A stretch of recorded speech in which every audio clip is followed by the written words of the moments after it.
Good morning, good morning, good morning, everybody. I just want to say welcome to Thursdays. So glad you guys are joining us this morning, and if you're tuning in live right now, good morning. Hope you're enjoying this Thursday. But if you're catching this later on, it may be good afternoon or good evening, whatever's fitting. Just want you guys to feel welcome, and just want to know that you're glad that you're tuning in right now. And as we continue just living our daily lives and kind of going from day to day, a lot of us I think, are looking for purpose in this specific season. We're looking for direction in this season. And sometimes things that happen in our life lead us and cause us to see new things, see new opportunities, and that we may not have known were there, or things that we just didn't think were possible because of the circumstance. Ask yourself this question: how many of us today has Corona just opened doors that we didn't think were going to get opened, or has opened our eyes to new ideas that we didn't think were going to happen? When we're looking at a lot of companies today in society are talking about having the majority of their company stay virtual after this time, just about the amount of money that's being saved, and kind of the different changes that are happening in the economy because of this coronavirus. And not only are things changing in the world, but I think as well things are changing for us, even the way that we're approaching ministry during these times. I think this is, a lot of ways, is opening God up to us to see how much bigger God is, that God isn't necessarily just confined to maybe a physical box that we might make for him in our minds, or we might construct for him, but God is never confined to that. And I just want to look at a response in the Bible when a situation arises, and to see how people decide to respond in the midst of a crazy situation, similar to us in the midst of this time. This should give us some direction of how we can respond as well. I'm going to read out of the book of Acts, chapter 8, and just join me as I read these verses. Starting in verse 1, it says, on that day, a great persecution broke out against the church in Jerusalem, and all except the apostles were scattered throughout Judea and Samaria. Godly men buried Stephen and mourned deeply for him. But Saul began to destroy the church.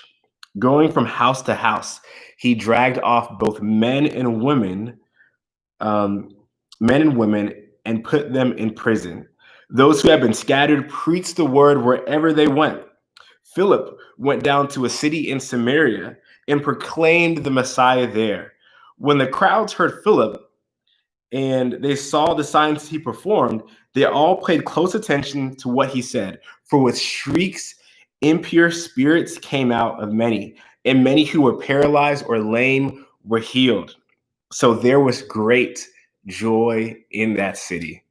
And I think this is an amazing example. We see right here that it says that a great persecution broke out against the church in Jerusalem, so much so that everyone was scattered, right? And so they go to the nearby villages and different towns, and they're going and they're scattered, and they're going scattered different places. And I just said, it makes me think about how a lot of times dangerous situations can scatter people, or we're called to move or to get up. I even think about something simple like a natural disaster, like a hurricane. We used to have a lot of hurricanes in the South, and for a while they were happening about once a year. And for about 2 weeks, people would get scattered. Some people would go to some safe spots of South Carolina. Some people would drive inland to Atlanta, and some people would go to just some other states to visit their families. But everyone was trying to kind of get out of that southeast area, or that coastline where the hurricane was the deadliest.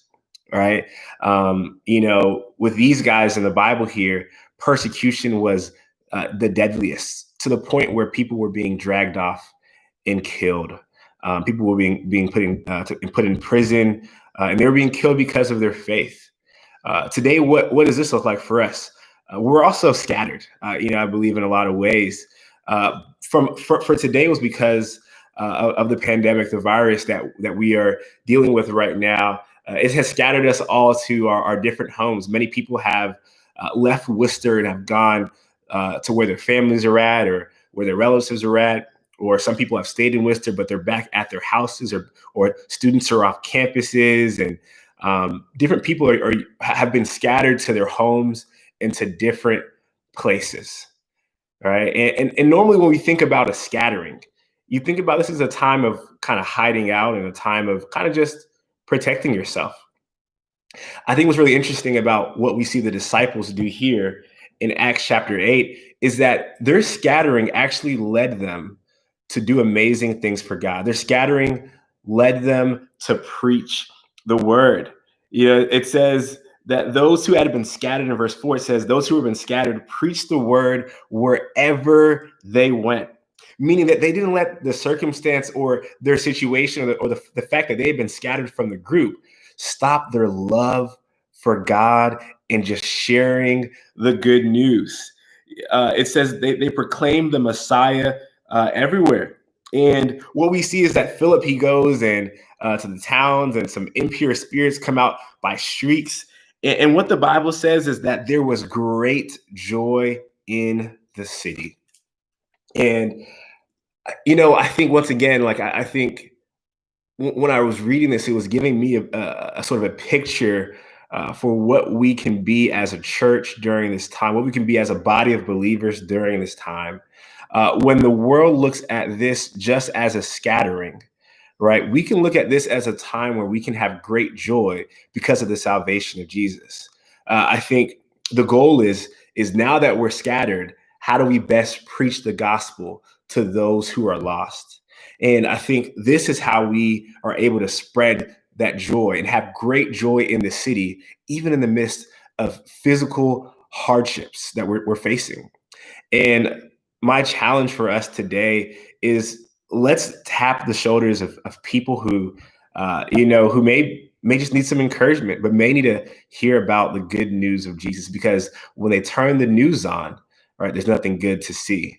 Right. And the good news of Jesus, it may not be broadcasted, on your local television network, or it may not be broadcasted on the news, but we do broadcast it from our souls, right? From the lives that we live. We get to broadcast the message of Jesus, right? We need to be the biggest and the best news stations that people can see. When the news stations only show negativity, our broadcast has to be positivity, that Jesus is here.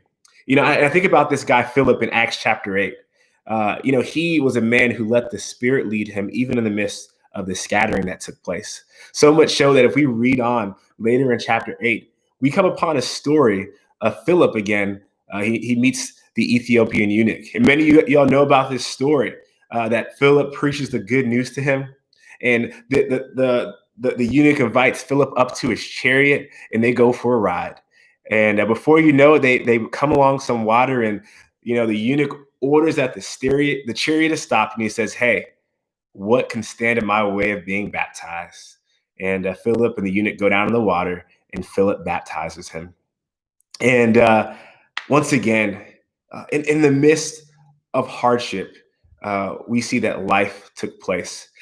And the disciples had this conviction to preach the word wherever they went. Because of this, there was great joy in the city. And that's what I want to encourage us to bring. Let's be those people who go out and bring great joy in the city, right? And this may not be going from door to door, but maybe it's going from number to number in my contact list. I'm calling people, and I'm just going to encourage and see who is willing to hear some good news, right? Some people who are tired of hearing what the world's news has to offer, and they want to hear some good news.